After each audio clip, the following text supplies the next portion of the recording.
Hello, welcome back to the water's edge.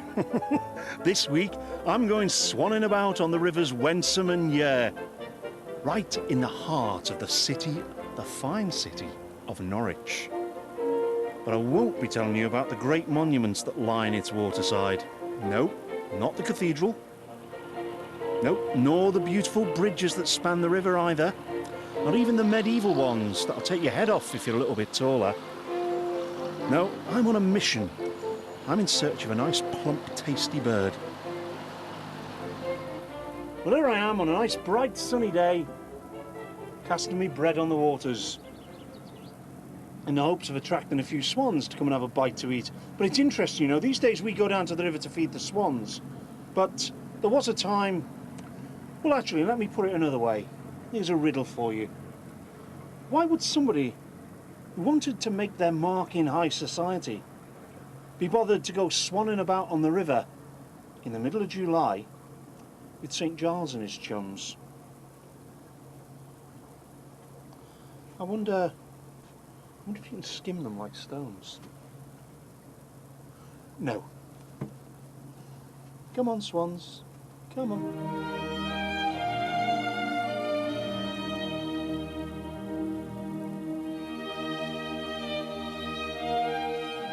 Swans have always been symbols of natural grace, flawless beauty, and seemingly effortless power.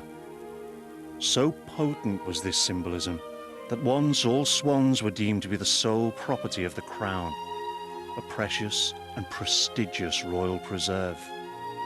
And you know, cooked properly, the meat just melts in your mouth. Swan meat was a medieval status symbol, and ever one for the commercial exploitation of its rights and privileges, the Crown sold special licenses to people with a taste for roast swan. Which brings us to the St. Giles bit of the riddle. I am standing in the cloister of the Great Hospital at Norwich. And you, dear viewer, are standing in the garth of the cloister. That's the grassy bit in the middle. And you're probably wondering why I'm talking in my David Attenborough whisper. I'll tell you later. You see, the Great Hospital was founded in 1249 by Bishop Walter Suffield. Now, in the Middle Ages, great acts of public charity were considered to be an absolutely surefire way of getting remission for the sins you'd committed during your life. And a medieval bishop needed to ensure that he'd have plenty of time off for good behaviour when his soul was sent to be cleansed in the fires of purgatory. So he built the Great Hospital. But of course, it wasn't a hospital in the sense that we know it. Hospital in that sense was more for hospitality. And what you did in the medieval Great Hospital, was you offered a safe haven, in this case for old and sickly priests and poor, young, and preferably bright scholars who would come here, be given residence, be given 3 or 4 square meals a day, and have somewhere, in the case of the priests, where they could live out their twilight years in peace and quiet and with a fair degree of care. And the reason I'm whispering is that the poor scholars are still here. Scholars from Norwich School, even as I speak, are sitting in the halls either side of the cloister doing their exams, their O and A-level exams.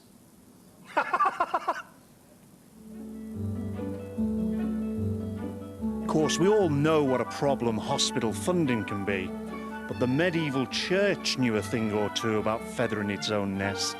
This is fantastic. Honestly, this has got to be one of the great glories of the many glories of the Great Hospital in Norwich. Yeah, I know, I can hear what you're thinking. Well, what's he getting excited about? A brick-lined, grotty, grungy, water-filled tank? Well, believe it or not, this is a medieval swan pit. Yeah, all right, fair enough. It's 18th century, it was built in the 1790s.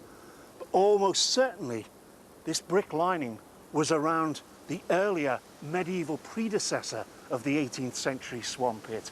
So what you're looking at here is a direct link right back into the High Middle Ages. You see, if you were serving up a swan at a great feast, you didn't want something off the Broads, something wild and a little bit lean. You wanted something fat and sumptuous. Stop it. Something big and juicy that you could get your teeth into. So you force-fed your swans and you kept them in a tank like this, a swan pit. And this was the one that belonged to the Great Hospital. Of course, the hospital kept their own birds, but they also kept those belonging to other people who paid handsomely for the privilege. The hospital swan herd would fatten their birds, then they were plucked, dressed and made oven-ready, complete with a recipe attached to their leg. You thought that was all a modern invention? But with so many birds all in one place looking remarkably similar, how could you possibly tell whose was whose? Well, you used a sort of illustrated catalogue, a swan roll, and Norwich has managed to keep its hands on the earliest ones in the country. This is one part of the Broadland swan roll. There are a total of 5 membranes like this originally sewn together, making 99 swans altogether, and each one has a separate marking on the beak, and that is the point of the swan roll. So that's what swan upping was all about when they went out on the river at a certain time. Was it June, July? That's right, it was July or August traditionally. What they did was they went out to find the swans that had been born earlier that year, and then they marked them up according to the markings on the beaks of the parents. They had long poles which they sort of put around their necks, sort of like shepherd's crooks. Right, and then they'd bring them in and mark them and then release them. Was it transferable? Yes, they could do what they wanted with it like any other piece of property. A famous example is that of Lady Margaret Paston, who in 1484 in her will leaves a swan mark called Daubeney's, which she had acquired from her cousin, on to her grandson. So that has passed down through 2 generations. Ah, so they were sort of commodities in effect. They certainly were, yes. Eventually, though, it was simple economics that saved the swan from the dinner table. They became too expensive to fatten up, and that made them too pricey. Demand diminished, and the swan business went under. And I've got a fly too, train to catch. Morning, single to Burnley Arms, please. Oh, and that's taking a bicycle as well.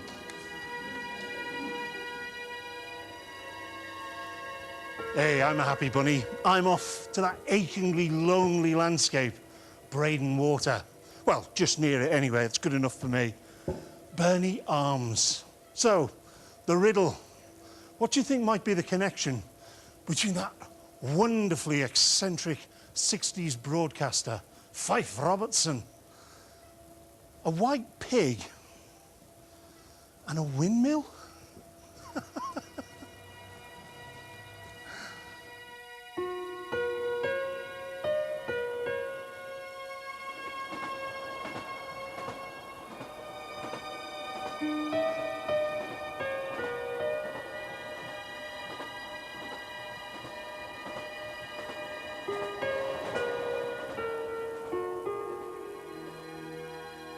But I'm not the first broadcaster to board the train to Burnley Arms.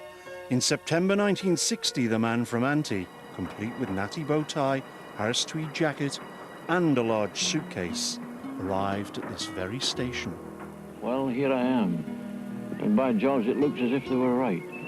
I've never seen a smaller station.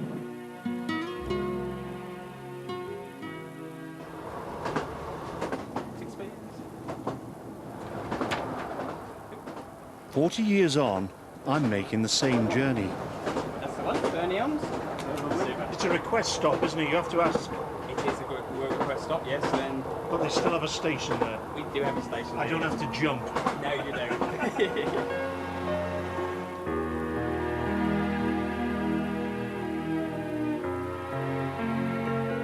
Which is how another dapper, discreetly dressed reporter happened to disembark at this remote station.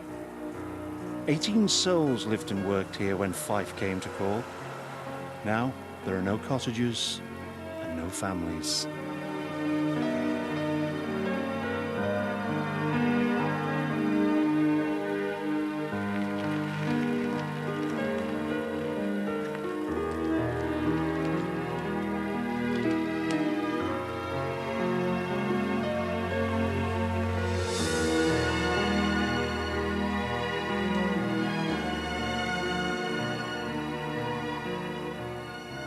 But the mill still looks out across the marsh, all 70 feet of it, the tallest mill on the Broads. It started its working life back in 1865, grinding tons of clinker for the nearby cement works. Now, English Heritage preserve it for the tons of visitors who come each summer. That must be the farm over there where Hewitt the Marshman lives with his wife. How long have you lived here, Mr. Hewitt? Well, I'll be 70 my next birthday, and I've lived here all my life. So? And I reckon this is the finest place to live. My grandfather lived here, my great-grandfather lived here, and they both lived till they died. Henry Bunbury Hewitt became a bit of a celebrity after his appearance on the box back then. He also provides the answer to our pig bit of the riddle. Your grandfather, he's the guy with the unusual nickname, isn't he? He is, yes. His name was Yare, and he got that name because they were farmers and he used to keep pigs. And there were some little piglets there, and he couldn't say white, and he ended up calling them Yite, for Yite ones. Ah. That's how he got that name. The cottages where Sheila grew up are long gone, but she still remembers the morning milk run. The milk churns used to be put in a boat. He used to row across the river and then moor up and take the churns out onto the jetty this side of the water. And then after that it was put onto a cart, a horse and cart, and go along to the station. And then they would put it on the train and it would go on its way to Reedham. And this was done every morning. God, it's a long old business, isn't it? All the humping the Well, you imagine being sitting on a horse and cart in a really wet day with lots and lots of mud. Make you appreciate your milk in February, wouldn't it? You would, yes. You would. Don't you wish sometimes you were living in a place with more life going on? If you were to offer me £20 a week and rent-free, I wouldn't leave it to go anywhere else. What would bring you back today, if you could come back? If they had some running water, hot water, and a bath, then that would make me want to come back. You didn't have it? When we were here, we never had it. People think that's like hundreds of years ago, but we're only talking what? The 1940s and 50s? We are talking about 1962 for me, because it was still like that when I lived at 6 and 7 cottages. Do you miss it? Yes, you do miss it. Some of it. You do miss some of it. Different world, wasn't Different it? world, very different world.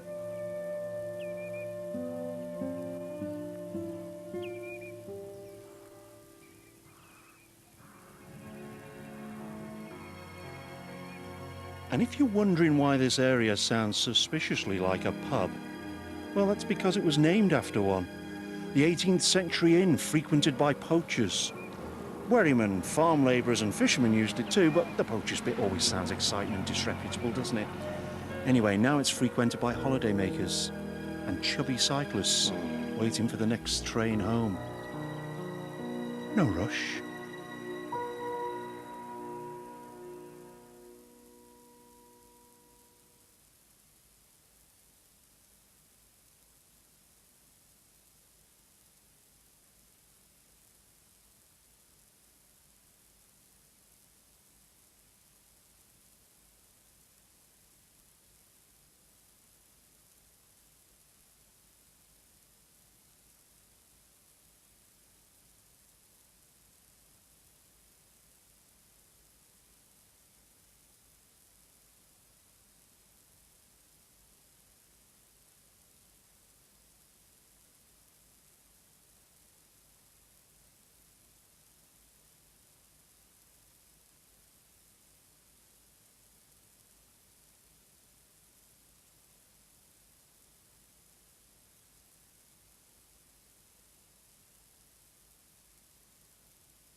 What's the connection between a rocket, a mortar, and a madcap inventor who was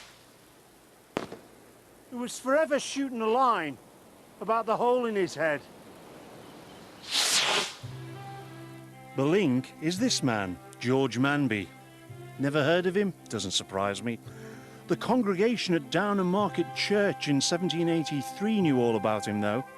While he was on leave from the army, George strolled into the churchyard and proceeded to vandalise the church and scandalise its parishioners. He came with a little homemade mortar, little flatbed brass affair, where he made experimental shots over the top of the church.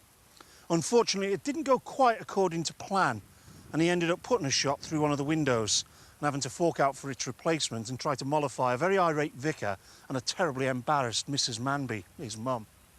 Now, I decided we could do one of our meticulously researched, faultlessly accurate reconstructions to show you how it would have looked. That's why they've given me a rocket and a lighter.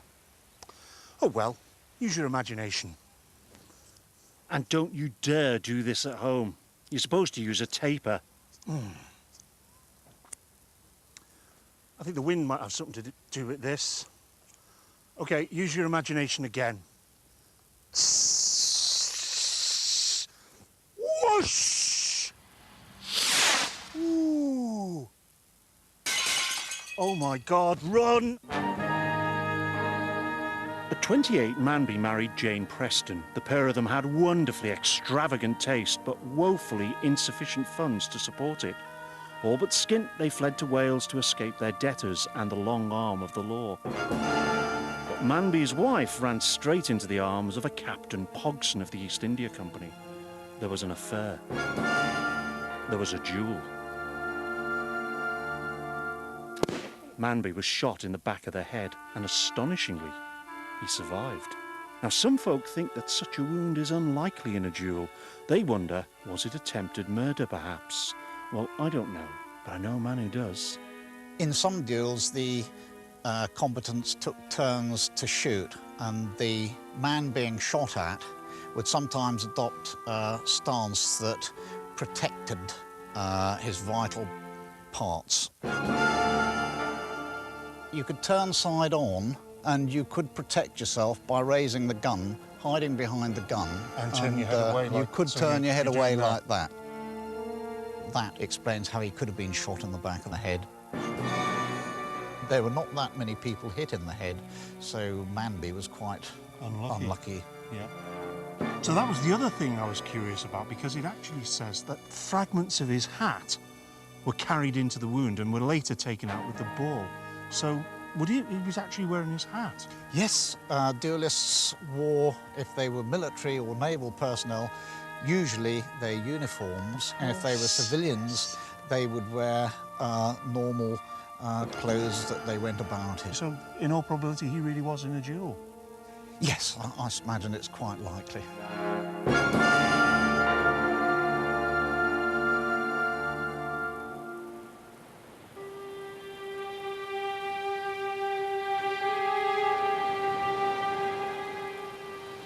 During a violent storm in February 1807, a brig called the Snipe foundered on a sandbank just off the Yarmouth foreshore. On board were French prisoners of war. All attempts to reach the ship failed. Manby was forced to look on in utter helplessness as more than 90 men, women and children were drowned, less than 100 yards from safety. That single horrific event changed his life forever. The very next day, he set to work developing a mortar that would shoot a line through the rigging of a stricken vessel. That line could then be used to pull a basket or boat back and forth to ferry the shipwrecked sailors to safety. This was the forerunner of his successful apparatus, the breeches buoy. Now, Manby campaigned vigorously and widely to win approval for his invention. He never missed a trick when it came to promoting his work. And so he added 2 local brothers to his household, the young artists, William and John Joy.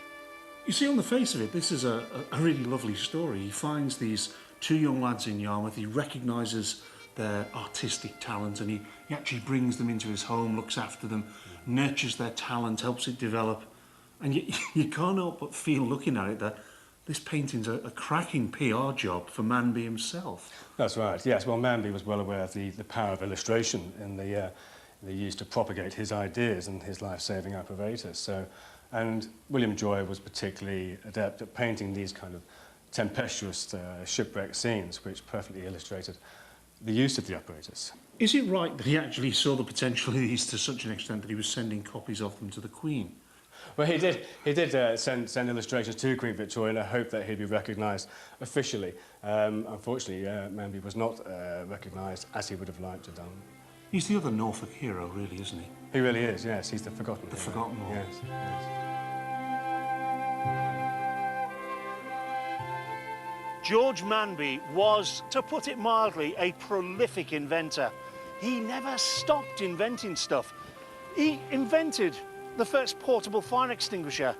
He did that because at the time he was trying to get people interested in having a permanent, professional London fire brigade. That waited years before that happened. He invented the first unsinkable boat. The list is endless. He also invented, using a kite and a letter tied to the bottom of it, the first airmail.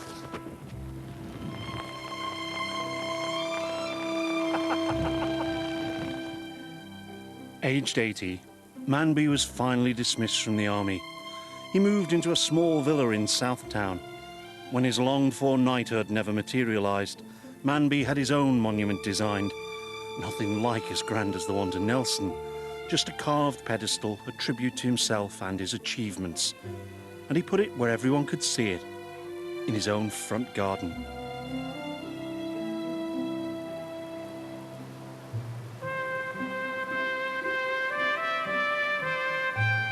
Manby died aged 89, broke, and finally broken by the bitter disappointments of his life. He was buried near his parents in the churchyard at Hilgey. And this is where he finished up, beside the walls of Hilgey Church. After a very long, and sadly it has to be said, a very unhappy and unfulfilled, not to say unappreciated life. He'd given the world all these wonderful inventions, all these wonderful ideas, and he never really got the recognition that he undoubtedly deserved. A real forgotten hero. But that's the least of it. I'm sure perhaps now he smiles wryly when he looks down on this stone and thinks they couldn't even be bothered to get the name of my profession right. Because George Manby's gravestone records that he was a captain in the Royal Navy. He'd spent all his life in the army.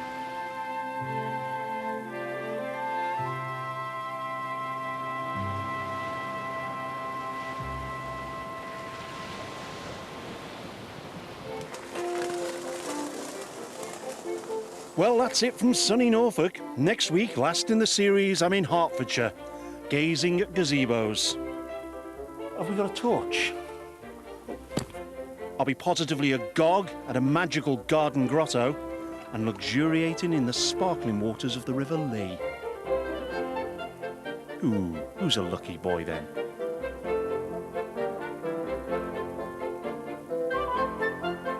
But now, here's my train back to suburbia. Good night.